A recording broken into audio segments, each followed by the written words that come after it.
Well, hey friends and neighbors, this is Chuck out at Sheraton Park Farms. Welcome back to the farm. So we closed on the property 5 days ago, but we've got some animals here that have been in their respective places for more than 5 days. Actually, it's time for some of these guys to move. So we're going to move a couple groups of pigs today. We're going to move some turkeys.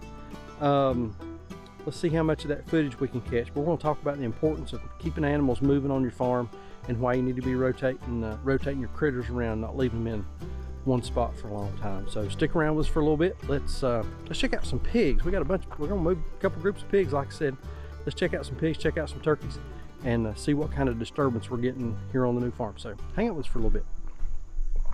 All right. So big chore for the day. One of the big chores for the day is we're gonna move Hamlet's group up the hill, way up the hill, because they have absolutely decimated this. If I get a chance, I'm gonna come back and we'll do a little overseeding, maybe put a little hay down here, because we're gonna get some erosion here if we don't. But one of the problems that we're running into is up there on top of the hill, we got a lot of vegetation growth, and it's gonna be crazy all day weed eating. So we put the bush hog on the New Holland. We're buying this tractor as part of the deal. Had some guys that I know personally comment on one of the other videos about that New Holland, and we buy for performance, not paint, so y'all do with it what you want. Anyway, we're gonna go up here, we're gonna mow a little bit, put some fence posts out, see if we can get this crowd moved.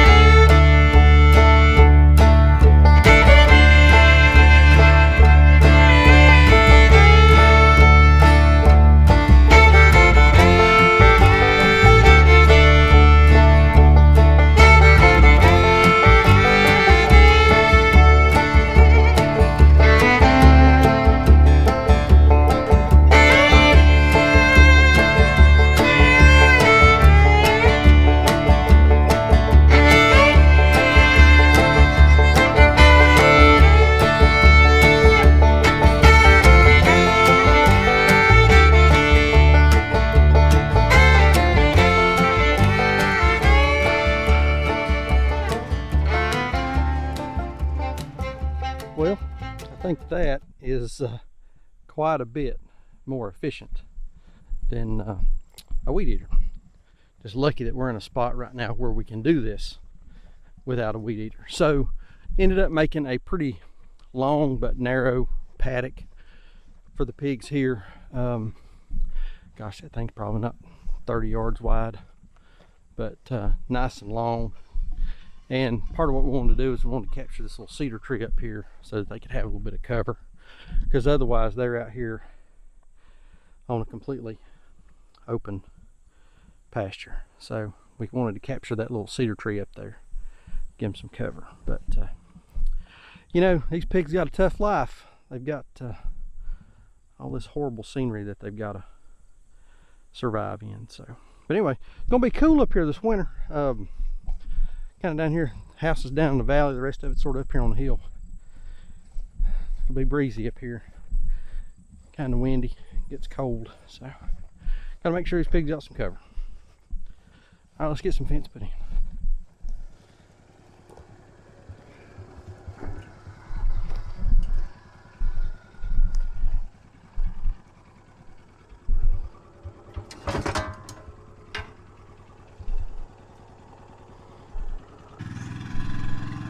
I got it.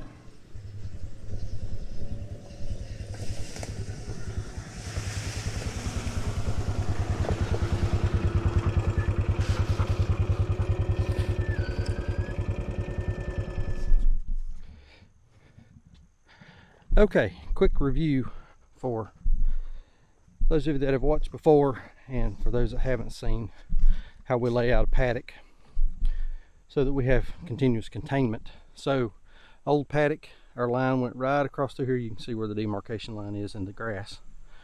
So what we done, took a new post, new reel, started that new reel right here. We went way up the hill up there around that cedar tree sitting in the center of the field. stopped that reel, tied it off, started us another reel and pulled it down, and ended our reel number 2 right over here at this corner, right in front of where these pigs are laying. Now, it is open for them to go into the new paddock, out of the old paddock, once we get everybody moved across, and they'll get up and move here in a few minutes. Everybody's having a little Sunday afternoon nap right now. Once we get everybody moved across, we'll take our reel number 2 from here. We'll pull it from right there. Sorry, I need to get in the camera. Take reel number 2, pull it from there. We'll go back across over here, tie it in, and boom, we're done. Everybody's in the new paddock, moved. Only thing left to do, pull water line to the drinker and bring the fence energizer and the grounding rod up, set those, and we're off and running. So that will get these pigs off of this paddock here. They've been on this now longer than we had hoped, but with the move and all, that's just the way things are kind of working out right now. So we've got some pretty significant areas of disturbance. Some areas of disturbance are exactly what we would hope to see, but we do have these heavy areas of disturbance where they bed, where they eat, and where they drink. But little areas, kind of like this right over here along the fence, where they've just kind of fluffed that up and disturbed that, I'm okay with that. That's actually good. It regenerates the seed bank, stirs the soil up a little bit, breaks some of the compaction on top, and gives the grass a better chance to come in later on. We're getting into the season, so we may put a little hay or something. We are going to overseed this, but still plenty of grass here. It's fine. They've beat it down. We got some compaction. We get some of that good carbon layering on top of the soil. We got plenty of good manure in here, so that's been really nice to get some good manure on this. We'll see. This will explode. This will absolutely explode next season. A lot of folks that have looked at pig paddocks in the past and say, oh man, you're ruining that. I can't believe you're letting them beat up your field. You never get anything. This is going to come back. I mean, this will come back thicker and greener than ever. So pigs are great at kind of tilling that soil. Our boy Hammy looks like he's wanting to go across. Got his head stuck across. A couple of girls here with him. So we're going to get them up into this. What? Oh, you done got one across? Oh, okay. Oh, wow. Okay, yeah. We got one girl. She's done up here checking it out. What do you think, baby cakes? Ain't this nice? What do you think about your scenery? Huh? Run off. All right, so that's how we move pigs from one paddock to the other. Let's get these girls finished up and we'll move the pull the water line and get the energizer set up. And again, for my friends Chuck and Mac, blue, it's not green. No extra charge. That green will cost you, man.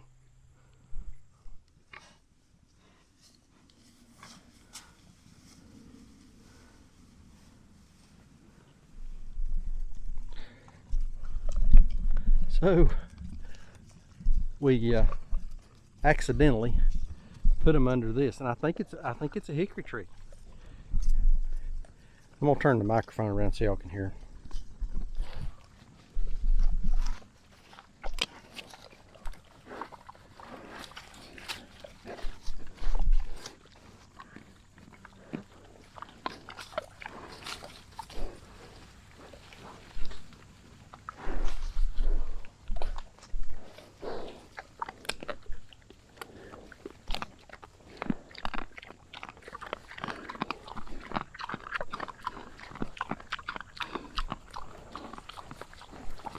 So that's what they're munching on. I think those are hickory nuts. I'm not sure. I am terrible at this. We'll get better.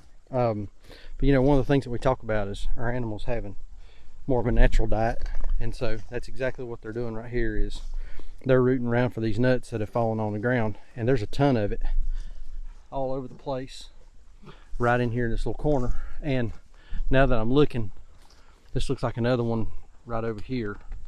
And there's a bunch of them in here. It looks like I think that's one there, one over there.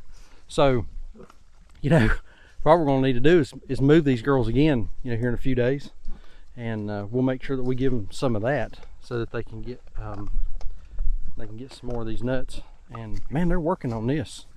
I mean, everybody just crunching.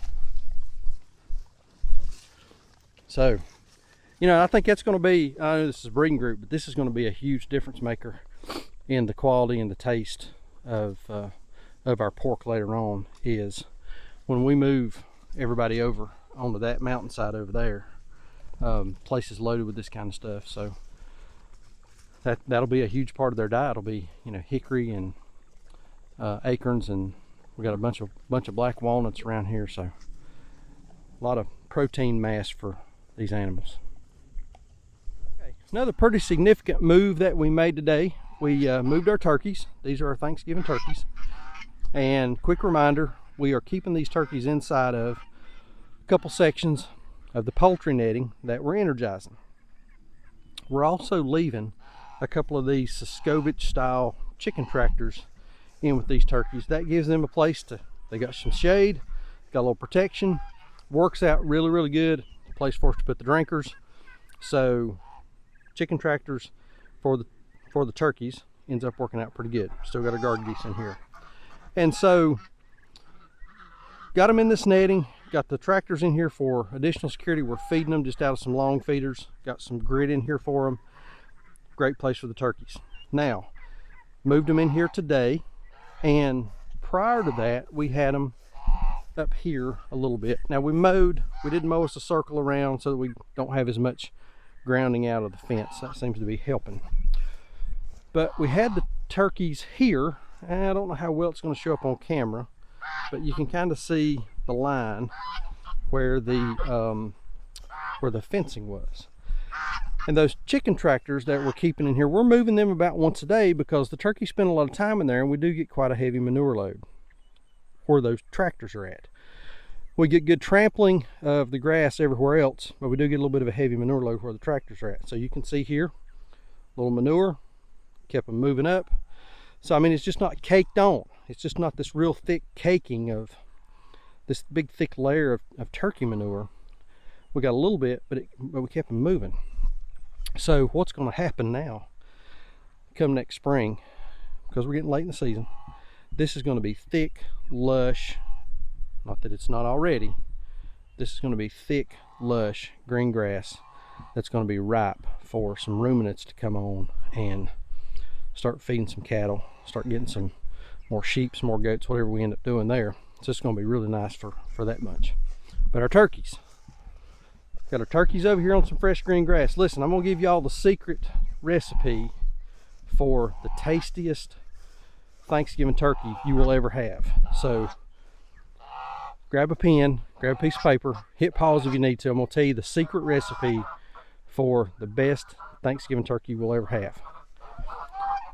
A couple of ingredients: green grass, a lot of sunshine, blue skies, fresh air. Makes all the difference in the world. If you want the best tasting Thanksgiving turkey you will ever put in your mouth, you will ever feed to your children and your family, go find you a local farmer that is raising turkeys like this. Even if it's the broad-breasted white, find somebody local raising these birds. Don't go by that butterball mess. There's going to be, word on the street is we're going to have some shortage of Thanksgiving turkeys, and supply chains and all that stuff is breaking down. The supply chain that's not breaking down is your local farm. So go find you a local farmer that's raising turkeys like this. You'll have the best Thanksgiving turkey you've ever had. Fussy geese, fussy. So here's Hamlet and his group, Hamlet and the girls, and we got them. This is their new section. Everybody got moved up here, feeding them up here this evening, so they're looking good. They're really going to work over here on these hickory nuts. Another move we made today, we didn't capture any footage of this because we didn't think we were going to do it. Kind of got started and you get to working, and man, next thing you know, you got some stuff done. This is Tank, Pea Pocket, and all of those pregnant gilts that we've been talking about. I'll show you a little bit more about them here. They were down here, bottom of the hill. We took the tractor and the bush hog. We mowed us a nice big alleyway, put us up some posts along each side, ran us a single strand electric along each side, and we walked those pigs up to the top of the hill. And so now we've got them up here. All of these girls are, we think all these girls are pregnant. We've been looking and just kind of evaluating them, and we think everybody's pregnant. There's some time between them, at least, you know, potentially 3 weeks or so. but we think everybody's pregnant. So I went back and looked. YouTube is a great historian. Went back and looked at the video for when we put Jack and those two Hertford boys in with these girls, and we done that video, I think the date was June 24, somewhere in that neighborhood. Run the calculator out. These girls are set to begin farrowing. If somebody got pregnant that day, set to begin farrowing in about a week, in about 7 days, on, I think it's October 16, I think it is. So today's the 10th. So about a week to go, and we're going to be hopefully having some piglets. But we put them under a couple of these. Again, I think they're hickory trees. There's one, here's one. These things are loaded with nuts. Here's some of the shells. That's what the shells look like. But these girls are just absolutely going to town on it. Here's a couple of nuts. Let me show y'all what these things look like. That's what they are. That's what they look like unopened. So yeah, I think they're hickory. But anyway, whatever it is, man, they like it. They're going to town. So gave this crowd a really, really nice big space. This is going to be our mother baby unit, our birthing center, farrowing paddock. So we've got plenty of space. We're going way up here, all the way over into the edge of the woods, back on that side, and then back around. Probably the biggest paddock that anybody has right now out of all the groups of pigs that are here. Over the next couple days, I'm gonna bring up 4 or 5 rolls of hay. So we'll put some hay in with them so that they've got some nesting material and some areas to farrow. We're looking at farrowing middle to end of October into the first couple weeks of November. So should be good. We can start getting a little cold here in northwestern North Carolina. Man, that feels good to say, instead of central North Carolina. Northwestern North Carolina, y'all, warms my heart. Here in northwestern North Carolina, we can get cold in November. We can get cold in October. I've seen snow in this part of the country in October. Seen snow on Halloween.